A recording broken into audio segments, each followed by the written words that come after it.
Welcome, Pewter Report readers and listeners, to another edition of the Pewter Report podcast, energized by Celsius.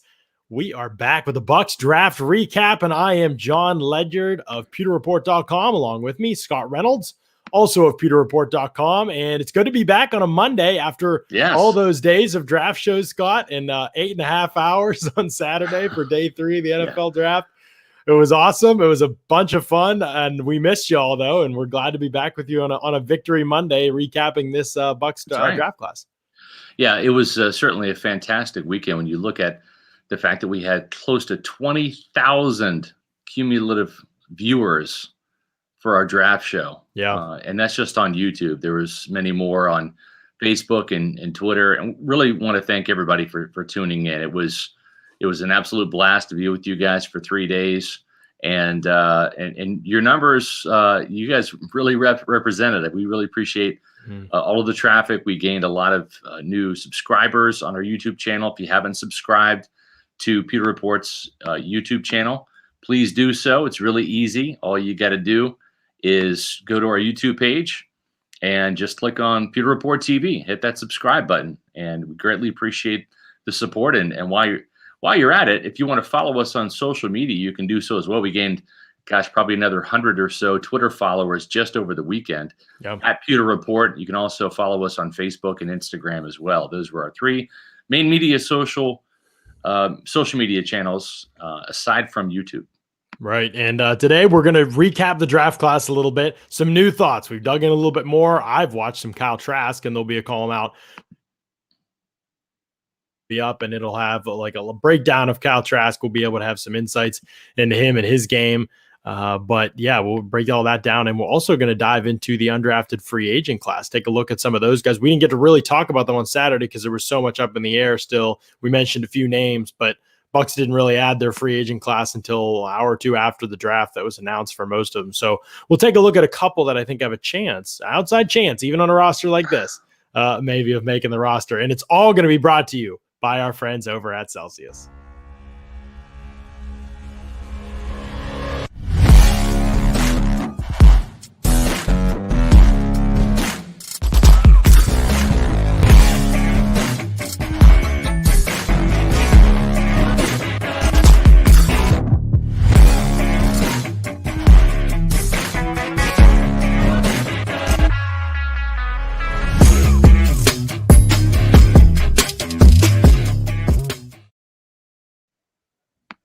John, it's a Monday. You know what that means. Orange Celsius for me, my friend. I got my sparkling watermelon today.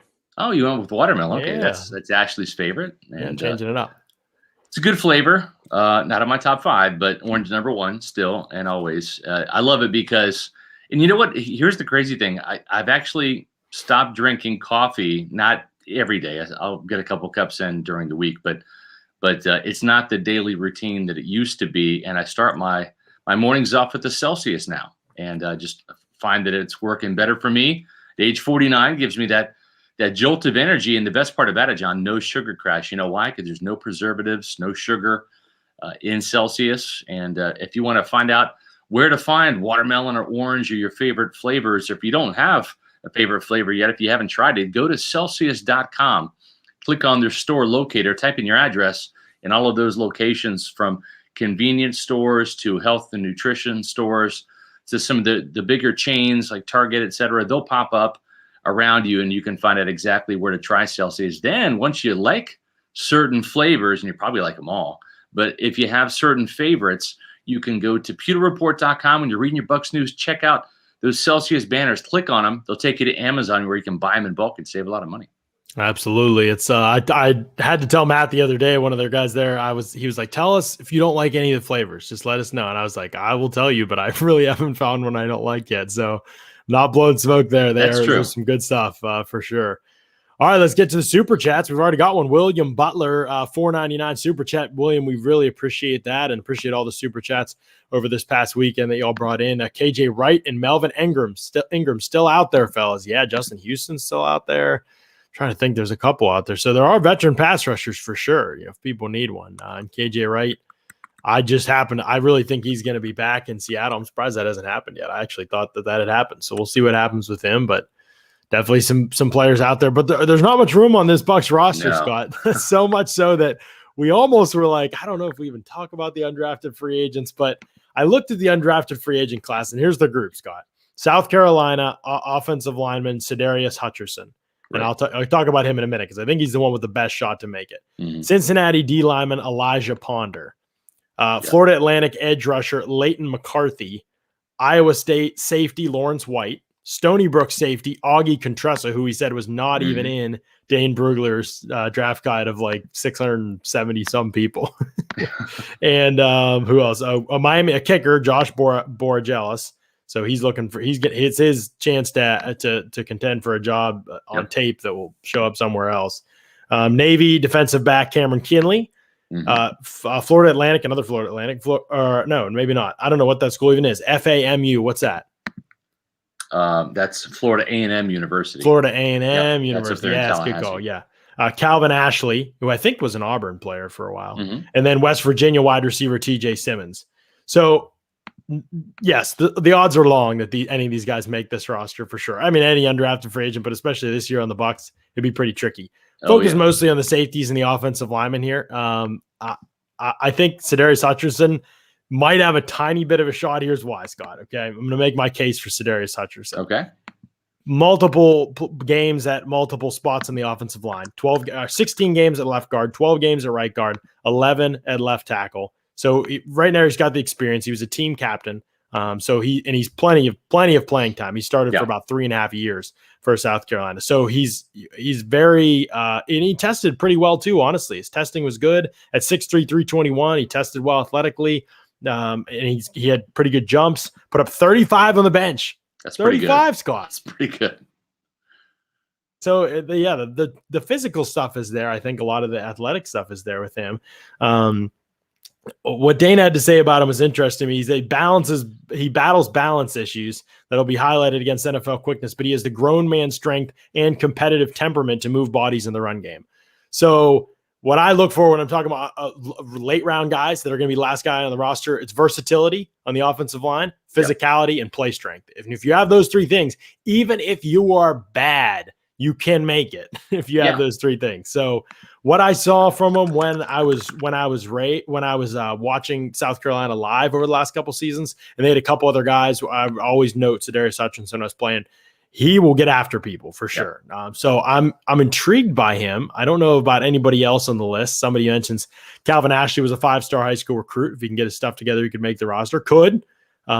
Yes. I think it's possible. He definitely talented. Never came together for him at Auburn for sure. I think he was at Auburn, unless I'm thinking of the wrong or a different school. But Mark, I will get to your question on Trask here in a second when we get to the second round. Some people had Hutcherson in their mocks. Yeah, no, I hear that for sure. He was a 6th to 7th round grade for Dane. So we definitely had so he was a guy that was definitely probably their highest profile undrafted free agent signing. So it'll be interesting to see what happens with him. John wants to know, anyone know why AB is still listed as unrestricted free agent on today's updated roster? He's not officially signed yet, right, Scott? Yeah, that's correct. I don't think he's just a formality, signed the contract. Yeah, right.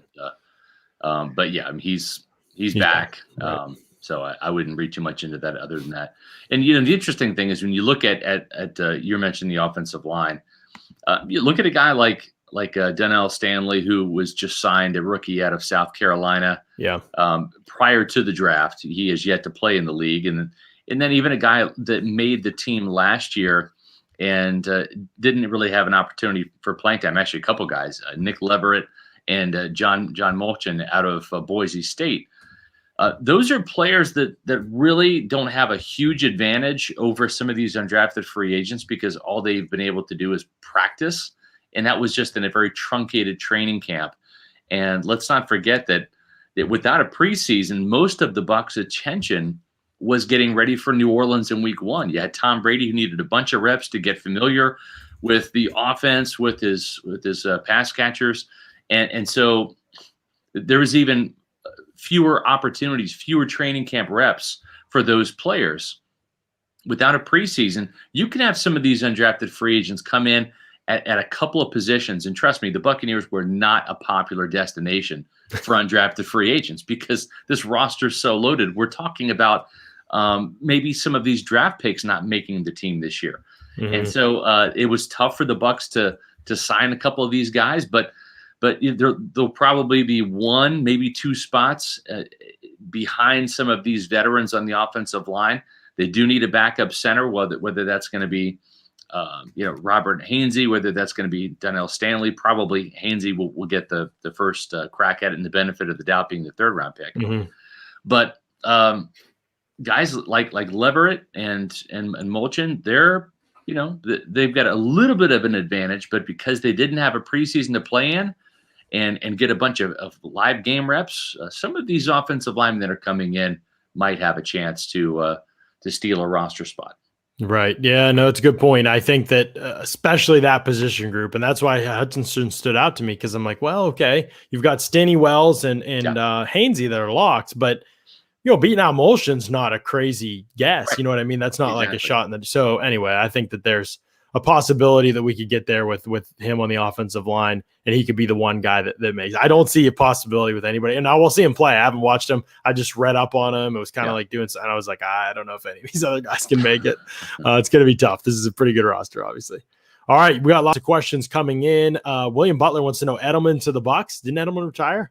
Did something happen today? Yeah, but Brady made some comments. Yeah, Brady made a comment about that Julian Edelman went the retiring route because he was too afraid to ask Bill Belichick for his release so he could head to Tampa. So I didn't even see that. I think it's just Brady clowning a little bit on social media, but Edelman not a good fit here. Too old, too slow, too hurt.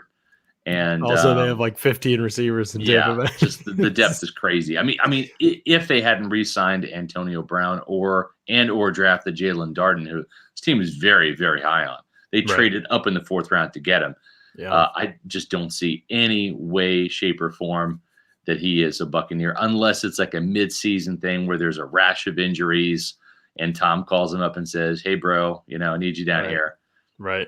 It's a mid-season injury replacement. That I think is the only way that happens. Right. Just like a emergency desperation. We need somebody to have chemistry with Brady because like 3 guys have gone down with injuries. Yeah, exactly. It'd be something like that. Yeah. Okay. Winterman's hope we answered your question pretty much. Who are the top 9 on the O-line? I think we've got probably 8 set in stone, the starting 5, and then Stinny, Wells, and Hainesy, the third round pick. And then after that, I think it'll be a battle. Yeah. And that's where Hutcherson might have a chance to make that 9th O-line spot count. Make sure I got to all of your questions. Setup upgrade. Yes. I clearly see now that I'm live. I don't know what happened, but the lighting looked different before we went live. Now that we're live, the light needs to shift a little bit, but yeah, we're working on the setup upgrades. It's coming along here. We are not necessarily known for our tech savviness, but we are growing. That's what you're we're all about. Strides, young Ledyard. Strides. That's right. That's what we're all about on the Pewter Report podcast is growth. All right, let's talk about this draft class. Joe Tryon, first round pick, Bucs best bet, baby. Gonna keep talking about it. I know.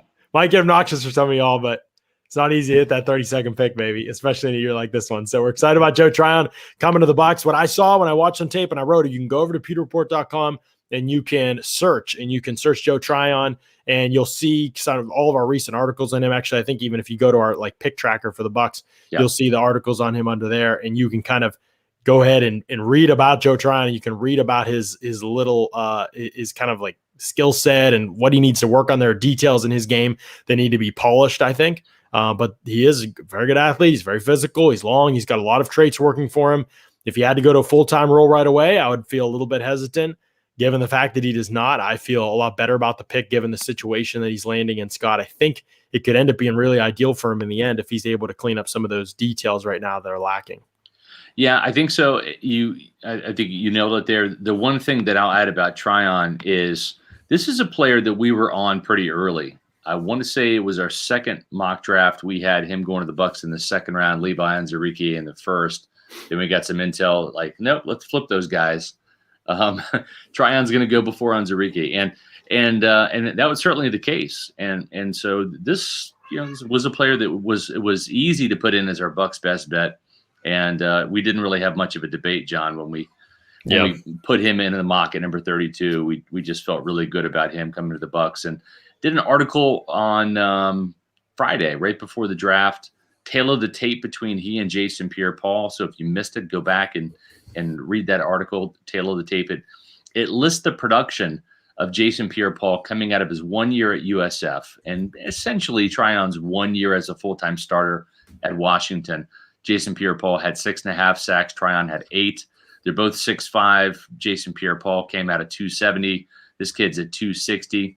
And then really when you look at the 3-cone drill, it's identical 7.18 for both of those players. Mm-hmm. But then Tryon tested a little bit better physically and athletically than Jason Pierre-Paul. And we'll see if he becomes half the player or if he matches Pierre-Paul's illustrious career with 2 Super Bowls and almost a handful of Pro Bowl appearances. But John, I think it's a very promising start to the handing off the future of the pass rushing duties from Jason Pierre-Paul eventually to Joe Tryon. And who knows, maybe Pierre-Paul comes back for another year. He's 32 right now. He's had back-to-back off seasons with knee injuries, still playing at a very high level. But they were able to re-sign everybody this year, but I've been told that's not going to be the case in 2022. Some of these free agents to be, whether it's a Ronald Jones, a Leonard Fournette, a Jason Pierre-Paul, an Alex Kappa, a Ryan Jensen, some of these guys are going to have to depart because they're not going to have the cap room for everybody, especially with some of those other guys like Carlton Davis coming up for a contract extension. He's going to be Chris Godwin. Yeah. Yep. So you're right. This was an important class in that way in some regards. I mean, certainly you look at the Hainesy and Tryon picks that way, at least. You look at those and you say, wow, if those guys could look like they're ready to be starters by the end of this season, oh man, that would be a huge step. Because even if Hainesy can take one of those spots and then Kappa leaves and Ryan Jensen comes back, or you draft a center or you get a cheaper center in free agency, that's, I don't think it's the hardest position on the field to replace, Scott. So I think it's pivotal that they get something developmentally wise out of those 2 players, especially because they decided to wait on the guard. I don't know where their guard rankings were. Okay, this class just isn't very good at guard. We're going to push it on down the road and see what happens at the end of the 3rd round. But that's a lot of picks to wait to take that guard once you decide to take Cal Trask. Yeah, so I agree. And you know what? You look at the cornerback depth this year on the depth chart. Their first 4 are locked in, right? I mean, you've got Carlton Davis, you've got Jamel Dean, you've got Sean Murphy-Bunting, you have Ross Cockrell back, not just for 1 year, but for 2 years. Then you got Herb Miller, a young guy this team's really high on. That's 5 cornerbacks right there. You bring in a Brian Wilcox in the 6th round, and John, if I could take the place of Jason Light, I'm taking a 6th round flyer on Trey Smith out of Tennessee, who was the Bucs' best bet for our guard. Now, I think the Buccaneers had flunked him on their team medical, as most teams did, because of the blood clot issue. But you know what? The 6th round pick, I don't see where Brian Wilcox is going to make this team. I don't think they're going to keep 6 corners. So it's going to come down to he and Herb Miller battling for that final cornerback spot. I would rather have taken a flyer on Trey Smith, crossing the fingers. He's just a better player. If he can overcome the blood clotting issues, then you have a starting caliber player in the 6th round. So that's the switch I would have made. I would have gotten Trey Smith as the guard in the 6th round and then not gotten Wilcox. And not traded up for Jalen Darden, right? In that situation? Yeah. Right. So just let the board. And honestly, was Darden? I think Darden is Darden going to be gone? I think Darden would have been there. He might have been there. Yeah. They honestly could have said, "We're literally this 6th round pick is not making our team. Like there's just hardly anyway." And I get that. So, but yes, I hear what you're saying about Trey Smith. I always feel that way after the draft. About guys who are talented but are medicals. Yeah. It's like, all right, just but how serious? You just take a chance. Like your chance, your 6th or 7th makes any roster is low. Plus, yes, man, you're talking about this roster. Like, come on. And you're supposed to swing for the fences in the 6th and 7th round, get a boom or bust prospect, right? Because the chances are so low of that player being a hit. But if it's a hit, instead of it being a special teams hit, it's a starting caliber player hit. Right. Yep. I agree. I think that's a good point by you. And it's something you obviously in hindsight, you look at and you say, but you're right. If they flunked him on the medicals, then maybe they just didn't have him on their board at all at that point in time. So it'll be fascinating to watch Trey Smith and what he does and all the teams that passed on him. Because remember, Trey Smith, there was a time where he was in every single 1st round mock. Oh, Like yeah. he was that popular. Yes. So, and now we're at the point where that's not really happening. Yep. And his stock really, plummeted. Joshua back with the $4.99 super chats. We appreciate it. The Joshua. testing comp is interesting. Has anyone looked at how the athletic testing may have moved over the years? Seems like guys are more athletic now. They are more athletic now because of the training. Prepares them way better than it did before for these exercises specifically that they get tested on. So, so the results are going to probably continue to get better and better. And John, you know what? The testing is not a college thing. It's a high school thing. You have these guys that are in unreal weight programs in high school because they go to these camps. They go to these rivals camps and all these, and they're getting tested there. They're like little mini combines for college coming out of high school. And so the process starts there. So you're getting players that are entering college now that are more college ready than they've ever been. And so they're coming in a little bit ahead of where they were, say, 5-10 years ago athletically. And then, if they're coming in as C's rather than D's, well, when they make that jump with the college training, they're going from C to B or C to A rather than from D to C or D to B. And that's why I think you're seeing more athletic guys, and not just the skill positions, but even offense and defensive linemen heading into the draft because of what we're seeing, the trickle-down effect, not just in the college ranks, but in the high school ranks. Yeah, that's true. It starts a lot earlier these days than it used to. And so that's one hiccup maybe in the comparisons of athletic testing. But I know people have asked about Chandler Jones, and he's not one of the comparisons that comes up for Joe Tryon when you look at mockdraftable.com. Yeah. We looked at some of those. Robert Quinn was one of them athletically. Size-wise, I definitely do not see that on tape. So sometimes these aren't really clear pictures of who the player is, but some of them are. We said there's definitely some Sean Merriman to Joe Tryon edit if he reaches his peak. But right now there's all this wasted movement that kind of just totally neuters his speed to power. That's going to be his game if he can cultivate that. I mean, he's not going to be a speed bend guy. He could do it on occasion. If he beats a tackle out of his stance, he can win the edge, but he's got enough quickness. He can threaten up the edge and then cross the face of a tackle. With Tryon, inside counters and power moves should be his game as he develops. Is it going to happen all the time? No, but I think that's where he's bread and butter will be if he fully develops, cuts out the wasted movement, all things like that. So let's jump over to Cal Trask, round 2, pick 64. You and I had, kind of as we were getting closer and closer to this pick, we were looking at the board, and then Creed Humphrey went off the board in front of him, and we were like, I think it's going to be a quarterback. And it just looked like the board didn't have much that the Bucs would be crazy about. I think Josh Myers and Creed Humphrey went like 4 picks ahead of the Bucs, like those 4 the center options. And maybe that impacted things in terms of them deciding to wait for Hainesy. It certainly didn't fall for them. I would say you could have been more aggressive in the second maybe, but I understand where they're coming from too. It sure seemed like listening to Jason Light, and obviously they make it sound like whatever after the fact, but it sure seemed like they had their eye on Cal Trask the whole time, even in the first round, so much as to say at least that he was atop their board, obviously a quarterback because he was the next quarterback taken. But they got him all the way down at 64. Glad they didn't use the first on him. Yes. We would have a different tone on this podcast if that had happened, I think. At 64, with a couple top centers off the board in front of you, I wasn't loving what was there, to be honest with you. I mean, I know we talked about corners, but here's one thing I was thinking about. One of the guys I was talking about on the show was Afitu Melifonwu. But then after the show, I was thinking about this on the drive home, Scott. Afitu Melifonwu would have had to have started as the 5th corner. And I don't know how he would do on special teams. And that kind of brought me to a point that I hadn't even considered that much. And that was on me when thinking about this draft class. The Bucs, if they were going to take players at almost every position outside of edge defender, because they needed a number 3 guy, they really had to be able to play special teams right away this season.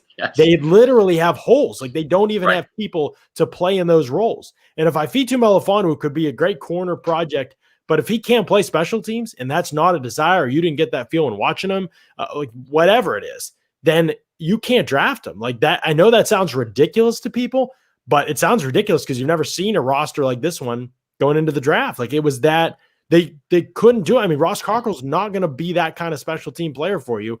So you have your top 3 corners, and then you need that 5th corner. You look at Ryan Smith. He didn't even see the field like at all on defense. He's just a special teams guy. So they do in that 5th spot on special teams matters more than whether they're a good corner. And I think that's why they felt like they couldn't really take somebody unless it was like a player in the first round that they felt like was going to bump somebody out of their lineup completely. Yeah, exactly. They really didn't feel like they could take a corner. And that's why we had as our second, or I should say our late Bucs best bet, Avery Williams from Boise State, that young, undersized cornerback.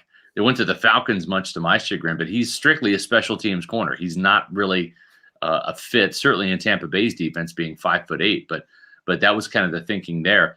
So, I think that there really, when you look at what we talked about in terms of the players that have a chance of seeing the field early on, it was either going to be outside linebacker, a pass rusher, an edge rusher, running back, which they didn't pick at all, or offensive line. And in the first 3 picks, they picked an interior offensive line, as we kind of forecasted. Wasn't the guy that was on our radar, but then they got Tryon, which was a direct hit, and then also Kyle Trask, and you can't fault them for taking Trask because there was a run on quarterbacks. He would not have made it to their 3rd round pick whatsoever, and we're not sure of what the order would have been for the other NFL teams, but it went Trask first, and then Mond and Mills, Kellen Mond, and then Davis Mills. So, I'm not opposed to the pick. We nailed another Bucs best bet. We knew that he was going to be the quarterback that was, if they're going to pick one, it was going to be him, and it certainly was. And the interesting thing is this was a selection that started on the scouting side first, and that's not a big shocker per se, especially with the season going so long as it did. But the scouts were kind of in unison on this pick, front office, Jason Light, et cetera. And then once the season was over, Kyle Trask had to pass a lot of tests.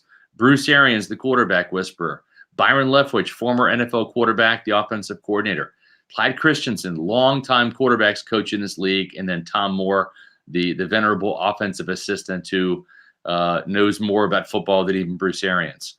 And Kyle Trask checked all of those boxes, and this was a consensus pick inside the building. It's a great scheme fit for what Bruce Arians wants in a big pocket passer that's a touch thrower, that's an accurate thrower, and doesn't have the strongest of arm, but it's strong enough according to Bruce Arians. And if all of those guys that know way more about the quarterback position than I do say he's a fit in Tampa, who am I to suggest otherwise? Yeah, I definitely think he's a fit. The more I watched him, I was thrown, to be honest, by Bruce Arians' comments a couple weeks before the draft when Bruce said, upside. If we think there's a guy with upside at the quarterback position at 32, we'll take him. Obviously, it wasn't at 32, but that's what threw me off with Trask. I was like, man, there's no physical or athletic upside here at all. But then as I got closer to the draft, I realized, okay, here's a guy who's barely started. He's not played that much football. He was a backup in high school, and he didn't start early on in Florida. And he's in this situation now where he's the starter, and he's kind of thrust into the limelight, and he plays okay in 2019. Then by any measure, I don't care. And I see people talking about how his playmakers propped him up. That's absolutely true. There's no question those guys help a lot. No doubt about it. Guess what? You're throwing to good players in the NFL too. So I don't never quite understand that argument unless you literally just all your throws were bad, which is not the case with him. He had an unbelievable jump from 2019 to 2020. That can't be ignored either, even though there might not be a physical athletic ceiling with Trask that exists with other players. That's why I would have been frustrated in the first round. And in the second round, do I ultimately think Kyle Trask is going to be the franchise quarterback? No. So by that barometer, I don't want to draft one after the first round. That's kind of how I feel about it. If you're not taking a quarterback that's going to be your future franchise guy, you need a backup to take a quarterback. Now, technically, the Bucs do need a backup right now, but if Blaine Gabbard does come back, it will make me a little bit more confused in the Trask pick. I mean, I'll get it. They want to have the best quarterback room possible. Completely understand it. But I would, like I said on the show, I would not have taken Kyle Trask. I don't think that's the same thing as saying this was a horrible draft pick. John, I got to lobby for Blaine Gabbard. Get him back in the building. All right. Listen, the Buccaneers held number 11 for Blaine Gabbard. He's not under contract right now. They held number 11, and Kyle Trask took number 2, which I guess because his college number was 11. That was what he wore at Florida. So if you add 1 and 1 together, you get 2. Or maybe he's the second round pick, right? Or maybe he's gunning for the number 2 quarterback job and hopefully, in his mind, beating out Blaine Gabbard. But it's interesting because now the Buccaneers will have Ryan Griffin, and if they do bring back Blaine, which I'm campaigning for, then you will have Gabbard, Griffin, Trask behind Brady, and that's an interesting combination right there. I think it'll be interesting to see. But Ryan Griffin probably the odd man out just on paper, but we'll go to camp and the preseason and we'll see. Yeah, and I think the other thing with Kyle Trask, I had him as the same grade as Davis Mills basically on my board, but the injuries with Davis Mills, I don't know. I don't know whether that was what kind of affected things a little bit with the board. I mean, to me, I wonder if that took Davis Mills down a little bit in their mind on the board. I don't know. He had a little bit more upside to me maybe, but I mean, I certainly, again, if you watch Kyle Trask against Alabama, yes, you can definitely see issues, and you can watch him against Georgia and you can definitely see some issues, but at the same time, yeah, I definitely think that, he has talent. I don't think that he is ever going to be the future franchise quarterback for this team, but I could absolutely see Kyle Trask getting in and being capable enough to win a few games for you in an important stretch where, if you win a game here or there, you could, help you get on your way to a Super Bowl. So I get it from that perspective. Scott would not have been the pick that I would have made. Still see the value in it. Absolutely see some of the things that Kyle Trask does well. This is not, taking Luke Falk on day 3. This is not taking Nathan Peterman on day 3 to me. Like that's not those kind of picks to me. It's not like taking those kind of guys that everybody's like, oh, they're steals, they fall down the board. Like, I think he's more talented than those types of guys who he often gets grouped in conversations with pre-draft. And the Bucs took him higher. And I think that ultimately he has a little bit more potential than those guys. So we'll see about the franchise quarterback thing, though. That's where I kind of get, I don't know if I see that. To answer this question here from Hans Pennyloaf, Brady had backups for 20 years. Why hasn't one of those guys learned from him and become great? Well, I mean, first of all, if you're a backup quarterback and you're drafted not in the first round, I mean, you're looking at guys like Jacoby Brissett, Matt Castle. Yeah, your chances are pretty low. Yeah, Jimmy Garoppolo, right? Those are some guys. Ryan Mallett, Jarrett Stidham. So first of all, it starts with the talent. Are they talented enough to become elite starting quarterbacks, great quarterbacks? The answer, at least to this point, is no. Mm-hmm. And then the other thing is I think that with regards to Brady, and we've heard this now, we had Mark Schofield on during the draft show. I've heard this just from some sources that I have that are in and around the Patriots situation, that Brady felt a little threatened. That was a little bit of a chip on his shoulder, very much like Aaron Rodgers wasn't really thrilled with Jordan Love getting drafted in the first round in Green Bay. Now, the Patriots didn't draft another quarterback in the first round, but Jimmy Garoppolo was a second-round pick. And the relationship between Brady and Garoppolo was a little frosty. Brady's a competitor. Why would he want to groom somebody that might ultimately replace him? And I think that was his mindset back then when Brady was still in his prime. And I'm not saying that Brady's not in his prime. I mean, listen, Super Bowl MVP, 40 touchdowns. He should have been in the Pro Bowl this year over Kyler Murray. But what I'm alluding to is the fact that Brady didn't know how long he wanted to play back then when Garoppolo was drafted. Now he knows that the end is near, and that when the end comes, it'll be at Brady's choosing. Not that the Buccaneers are going to get rid of him, or even like the Patriots, ultimately parted ways with him by letting him leave in free agency.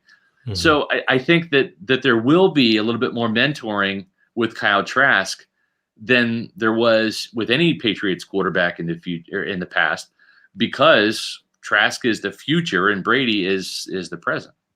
Yeah, no, I think that you're right about that, and I think that Brady knew they were going to take, Trask. Like, he was informed. He knew that he was on their board. He was on their radar, and it was a guy that they could take. So he's all about it. No, there's no issue there for sure. All right, Robert Hainesy in the third round. I thought it was a weird scheme fit, to be honest, at first, and I think that's still the biggest question to me. Hainesy needs to remake his body a little bit. Yeah, he definitely needs to get stronger. He needs this year, really. I think, not that he couldn't play if called upon. And somebody asked earlier, I think, what position is Hainesy going to play?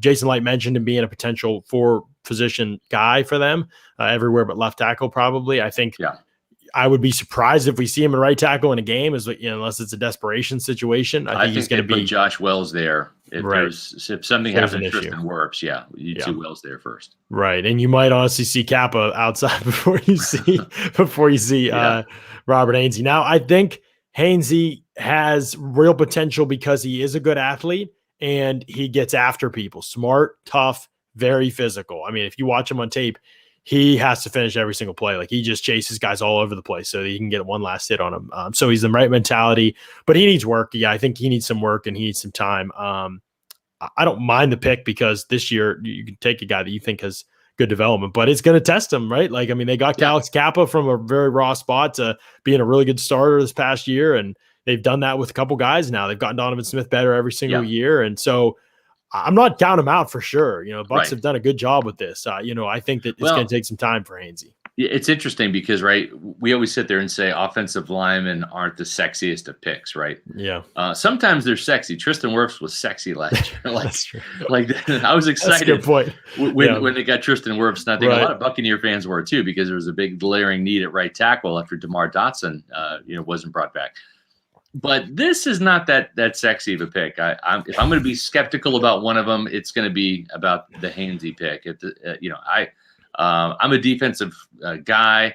I did play some offensive line in high school, so I can appreciate it. I've got nothing against offensive linemen. I just prefer defensive linemen. But we'll have to see if he can make the transition from right tackle inside to guard or center. And but I think what the Bucs like about him, I think the appeal, John, is the mentality, is that he fits into that room.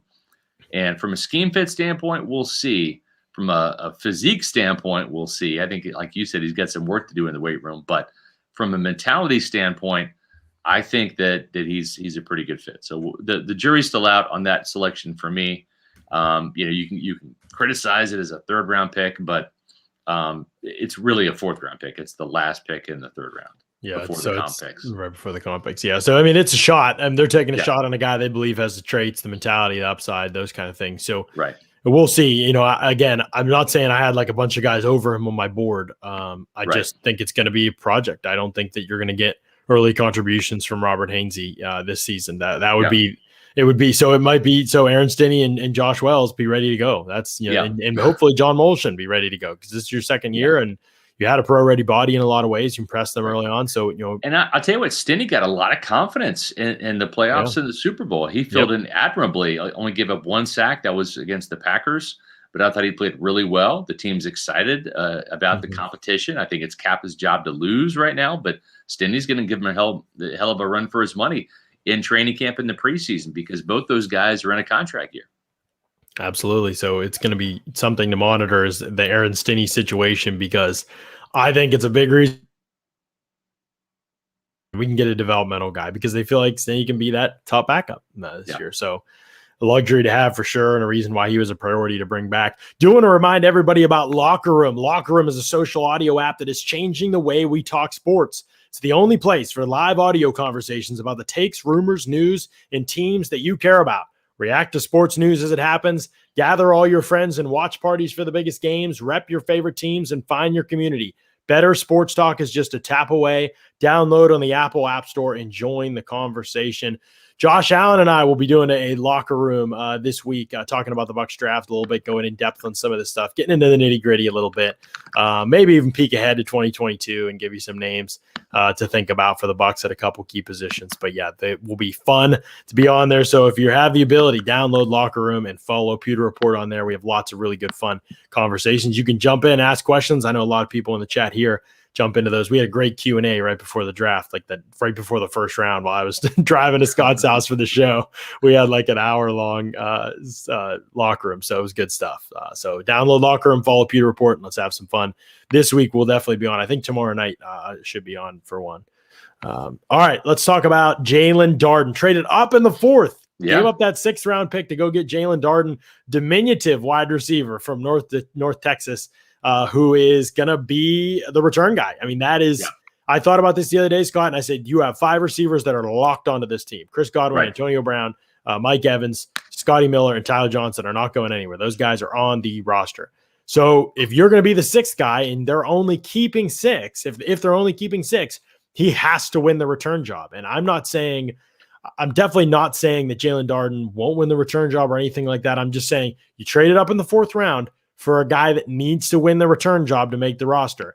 Yeah. He has not had a ton of, I mean, he definitely has return experience, but he's not had a ton of return production during his career at North Texas. So I thought Jaden Mickens was honestly all right the last year. You know, I didn't think he was anything, a disaster for sure. So I don't know, Scott. It feels a little risky to me. It's not that I don't like Jalen Darden. I think as a space player, like as a luxury type pick, I mean, I definitely get it. He's a kind of creative, fun space player. You know, you can do some different things. He adds a dimension or package of plays to your offense, makes you tougher to scheme for. There's probably things Brady, and I get it from that perspective for sure. Not criticizing the pick there, but to make your roster, he's got to be the return guy. He's got to give you confidence over the course of minicamp, training camp, preseason that he is the guy that returns. That means he can't be out there in preseason games fumbling the football. You can't do that kind of stuff. So it makes it a little bit tricky as a 4th round pick. If he gets cut and gets to waivers, I mean, maybe he gets through, but you know, those things are always tricky. This is a guy that has an edge about him, though. You know, I've listened to some of his interviews, and not just the one from draft day, but going back to North Texas.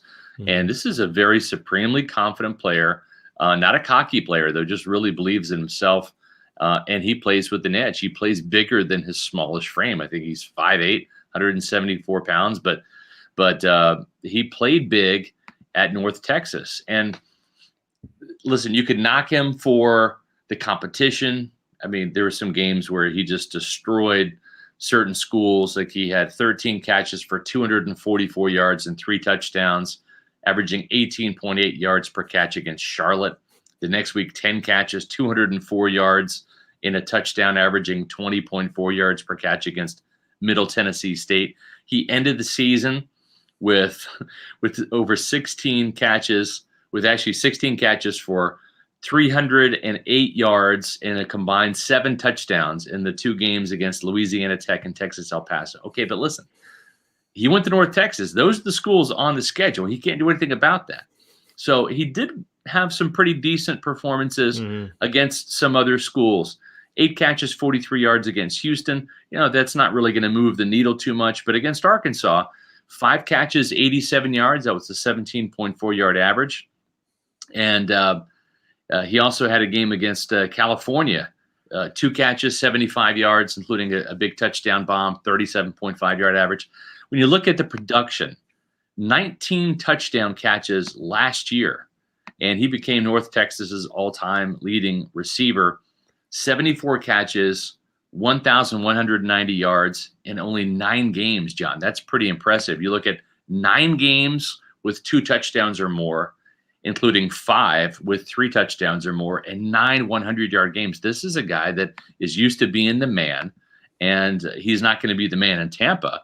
But every time he has his hands on the ball, whether it's a wide receiver screen, an end around, a quick slant that he can, you know, split the safeties and take the distance, he thinks he's the man. And I like that about him.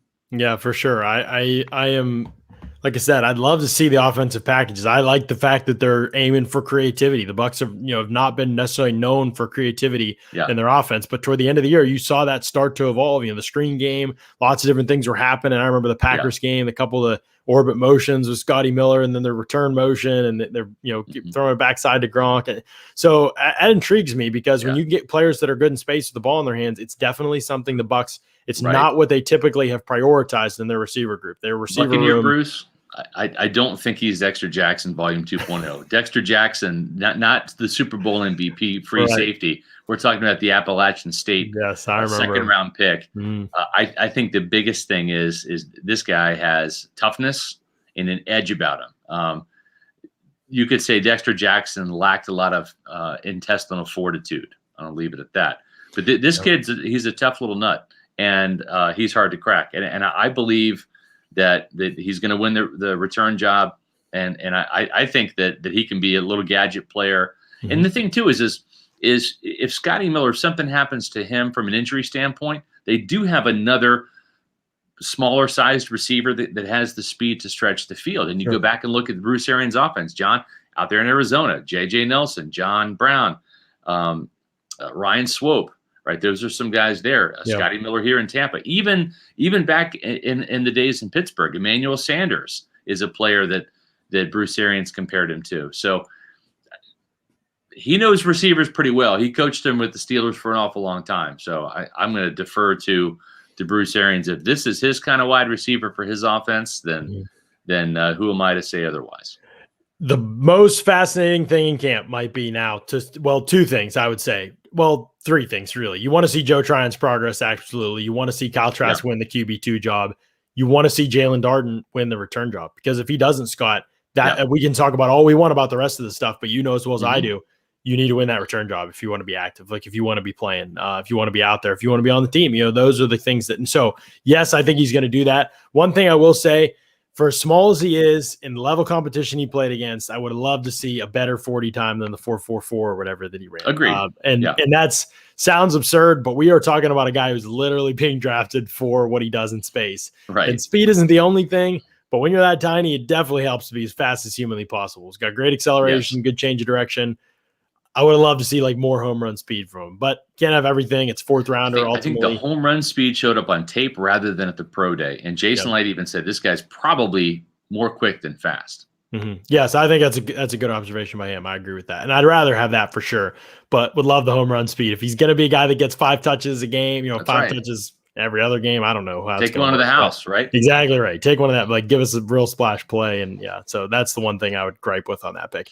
KJ Britt in the 5th round, honestly, there's no upside defensively probably, but he's probably going to be a good special teamer, I think. And so if that's the lens you're looking at it, good pick. If you're looking at it from, wow, I would have loved to see this guy develop into Levante David's replacement, that ain't gonna happen. Yeah, and I think when you look at this pick, the funny thing is when you're looking at special teams, you're kind of thinking you want fast guys, right? Because you're talking about running down, covering kicks and punts. But some of the players that they've drafted, whether it's Chappelle Russell, didn't have the type of physicality that KJ Britt had.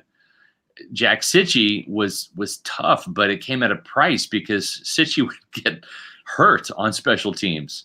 And you look at this guy, he is literally built like a ton of bricks. He's built like a brick wall, and he hits like one. I think that he is a Devin White clone without that sideline to sideline speed, but he has got the same type of mentality that Devin White does.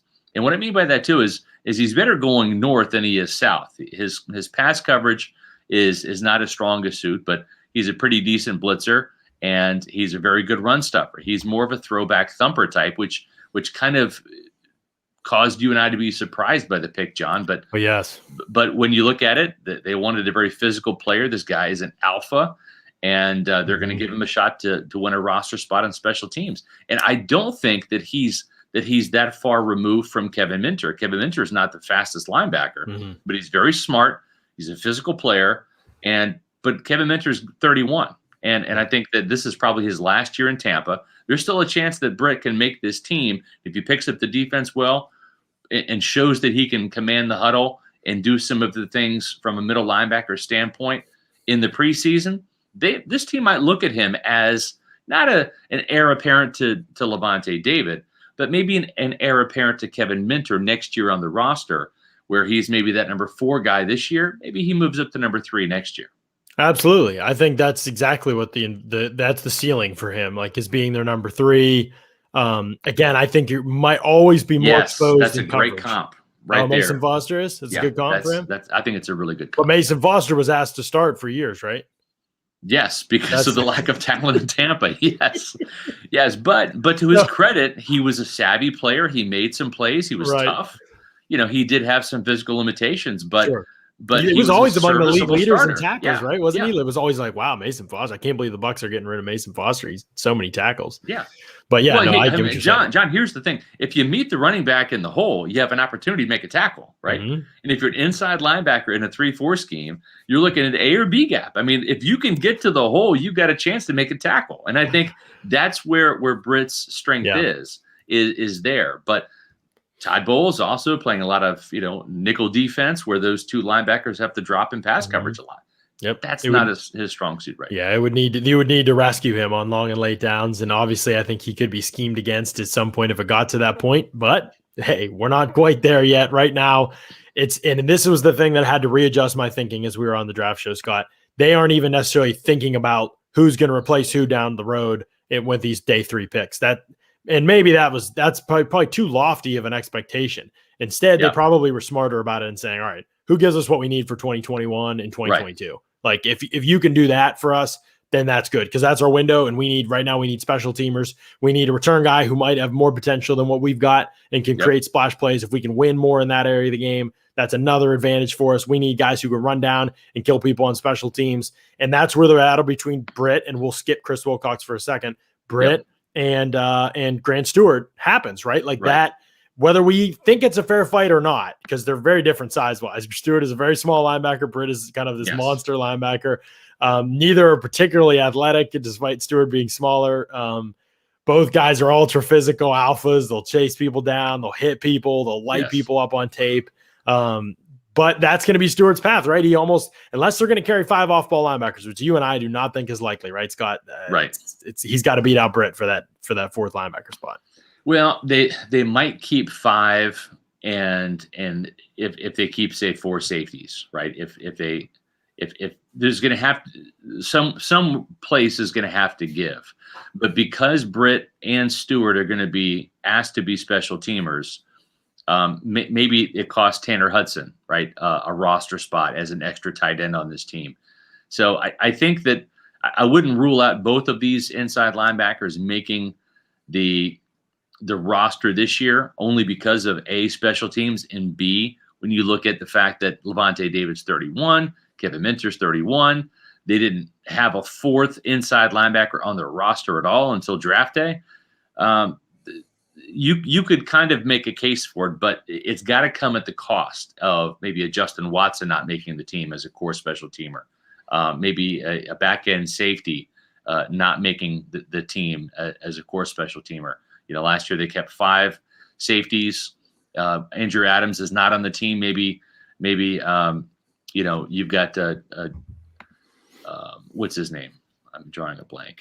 Javon Hagan. Yeah, Javon Hagan. Maybe he makes it as the 4th, and right now you probably say he does, and then you're set it with the 4 safeties. So that could be a possibility I hadn't considered, but I think if we're guessing, it's probably going to be beating out Britt, which isn't impossible for a late 5th round pick. 7th rounder beat him out.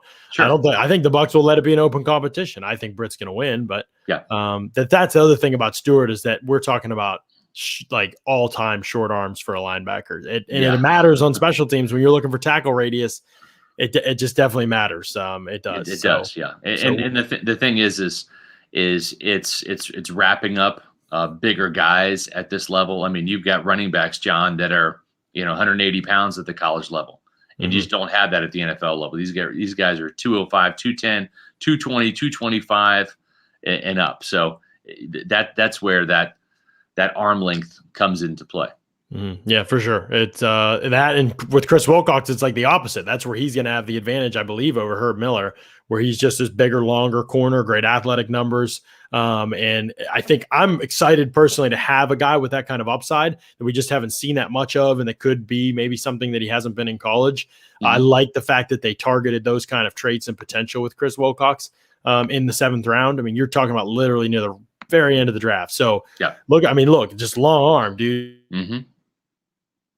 He's going to have to win a job as a gunner, and that's going to be the case. That's what he's going to have to do. So that's where he started out when he was at BYU, is being able to chase down punts. And so I think it seems like they got exactly what they were looking for in Wilcox. And then also where they didn't get in Stewart and Britt was upside, and they might have gotten a little bit of that with Wilcox as the CB5.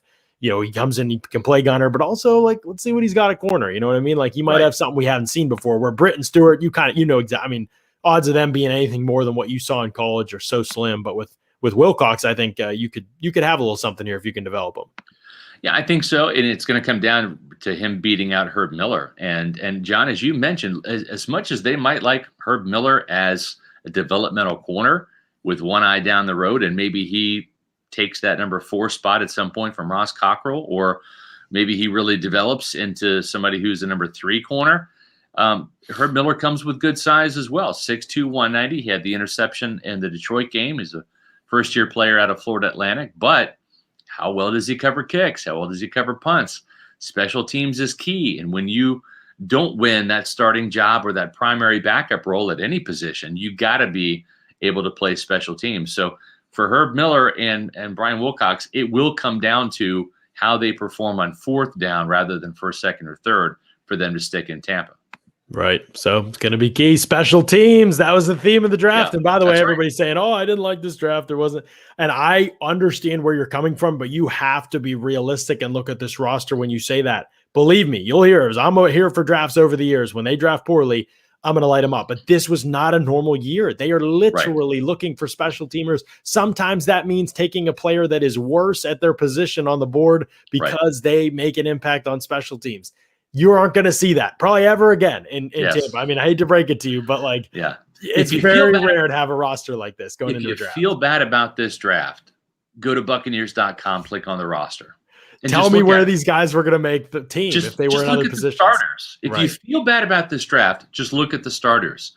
Or better yet, put in the Super Bowl DVD and just watch it again. You'll feel better. That's right. You will. Okay. Yeah. And you know what else will make you feel better, John? Getting your insurance at Briar Greaves. Okay. Because that's what happened to me. I needed some help with my homeowner's insurance. I was not happy with the company I had prior to that. So I took Mark Cook's advice and I went to BriarGreavesInsurance.com and I found the phone number and I said, hey, I'm looking for some insurance. And you know who picked up the phone? Sam Greaves, Sam, Briar's son. Mm-hmm. And he said, hey, is this Scott Reynolds from Pewter Report? Yes, it is. Yeah. Hey, how you doing, Sam? Great and he's guy. like, listen, all I need is just send me the policy. Just email it to me. I had it in PDF form. I just sent it to him. Mm-hmm. No obligation, no cost. He looked at it for free and he showed me where I was paying too much, where I was a little bit undercovered, and got me a fantastic rate. And I'll tell you what, rates are going up all across the state of Florida, and just not even Florida, but across the country due to the pandemic, due to all of these wicked storms that we had out in the Gulf and the Atlantic this past summer. And you know what? It's getting ready to be a hurricane season again. It's going to be here before you know it. So have the folks at Briar Greaves take a look at your homeowner's insurance and see if they can save you some money. See if you're properly insured. And not just homeowners insurance, folks. If you have a business, they provide commercial insurance. They've got life insurance. They've got automobile insurance and boat insurance. All can be found at one place, BriarGreavesInsurance.com. Visit them on the website. Just click the Briar Greaves banners on PewterReport.com. Quick and easy. It'll take you right there. Or you can give them a call, 813-876-4166. That's 813-876-4166, BriarGreavesInsurance.com. All right, Scott, what do we got coming up this week? We're continue to talk about the offseason and the outlook for the offseason with the Bucs. Yep. It is kind of go ahead. I'm still trying to get Jimmy Lake. We're still trying to figure out. He's on the West Coast, obviously, with the University of Washington, but he's the Washington Huskies coach. And I'm trying to get him on to offer some first-hand perspective of Joe Tryon, the Bucs' first pick. We had Greg Cosell on prior to the draft, John. We should probably have him on again. As Alpha Lobo points out, he loves Tryon and Darden and Britt. Those are some of his favorite players. I didn't even know that about Darden and Britt. I'd love to get Greg's perspective on those players from his superior scouting perspective. Yeah. And, if you missed our draft, 3-day draft show, we had Brandon Thorne on. He was pretty high on Robert Hainesy. So we've had some great guests. Mm-hmm. We've had Warren Sapp.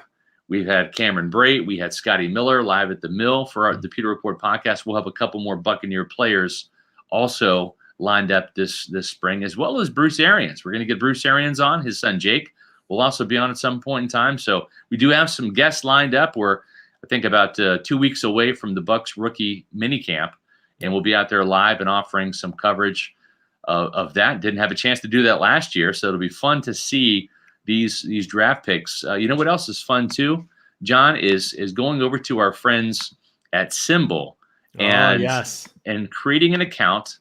And when you do that, if you go to www.symbol.app/Pewter Report, they're going to give you $10 as a deposit bonus when you sign up through Pewter Report.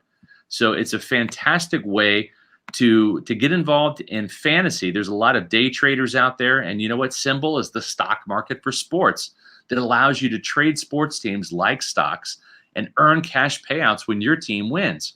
Symbol's blended sports and the stock market to offer a new way to invest in and profit off your favorite teams. It's a special, unique way. There's nobody else out there doing this, and that's what makes Symbol so unique. Use your sports knowledge to buy low, sell high, earn cash payouts when your teams win. Join the almost 3,000 early adopters who have started to invest in their favorite teams. I'm one of them.